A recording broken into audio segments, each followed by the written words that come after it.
Ito sa wakas nagamit ko na si Falcon 180. Hard brake in agad. Try natin kung gaano katibay ito si Falcon. Ayan o. Under brake in pa to, pero napapatakbo ko siya ng 60 mga kapindot. Ayan o.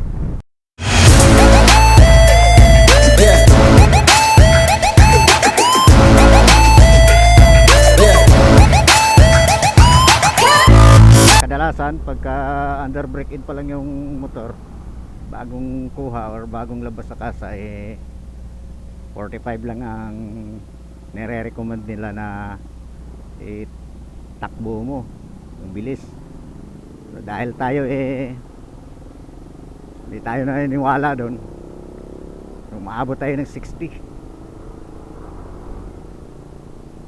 Maganda nga yung hataw-hatawin natin mga kapindot kahit under brake in pa, para malaman natin kung hanggang saan ang tibay nito, kung talagang may factory defect yung motor mo na kinuha, kahit na mabagal or hanggang 45 lang case,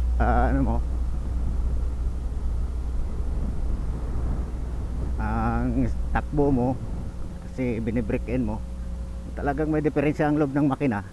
Hindi mo mapipigilan yan mga kapindot kahit gaano ka pa kabagal magpatakbo. Kaya kung talagang bibigay yan. Kaya sa akin, hindi ako naniniwala dyan sa mga dahan-dahan na dahan-dahan lang muna kasi break in pa. Sa akin, naano ko yan mga kapindot, natakbo ko ng 60 para mailabas yung lakas niya, para mahasa ka agad baga. Hindi naman basta-basta bibigay, may langis naman di ba? May langis naman to mga kapindot, kaya hindi yan sabi na bibigay ang makina masisira. Pero depende na yan sa inyo mga kapindot, kung pag nag-break in kayo ng motor nyo bagong labas, ganun, pagka sinabi sa inyo na hanggang 45 lang kasi bago pa, maganit. Nasa sa inyo na yan mga kapindot. Basta ako pag nag-break in talaga ako, ganun na ako mga kapindot.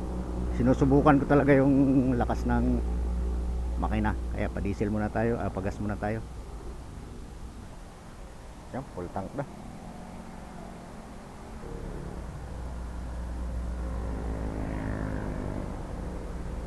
Full tank na naman tayo mga kapindot. So 3 bar or 3 guhit yung natira. Tapos nagpa full tank tayo, inaabot ng 303.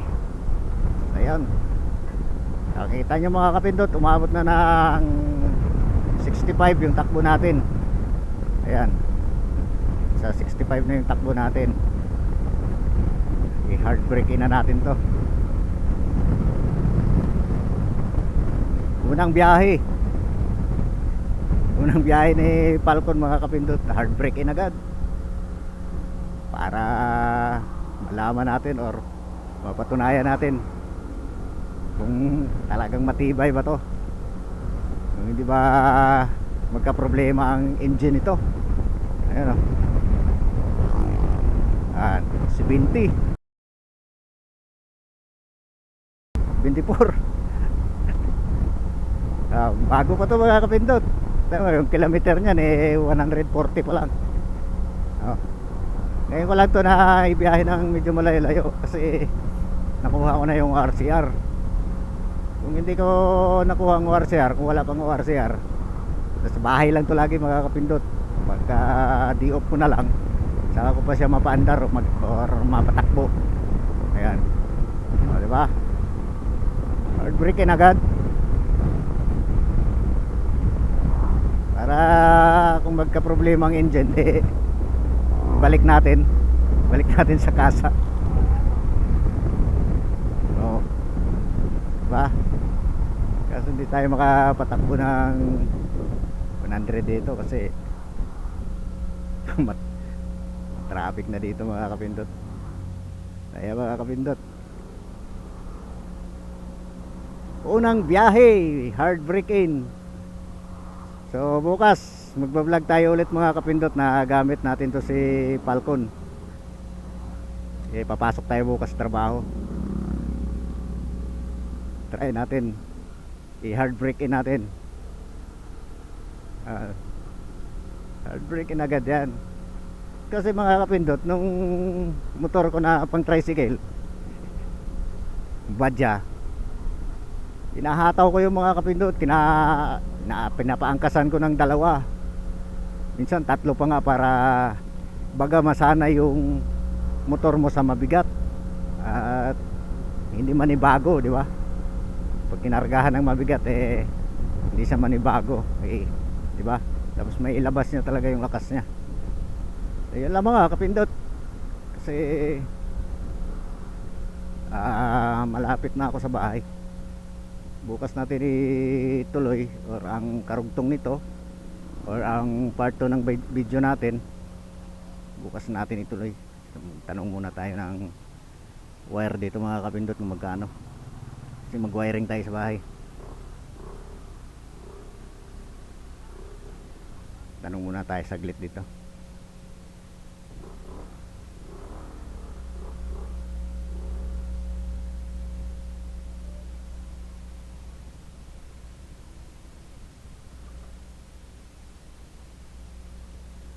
Stop ko muna mga.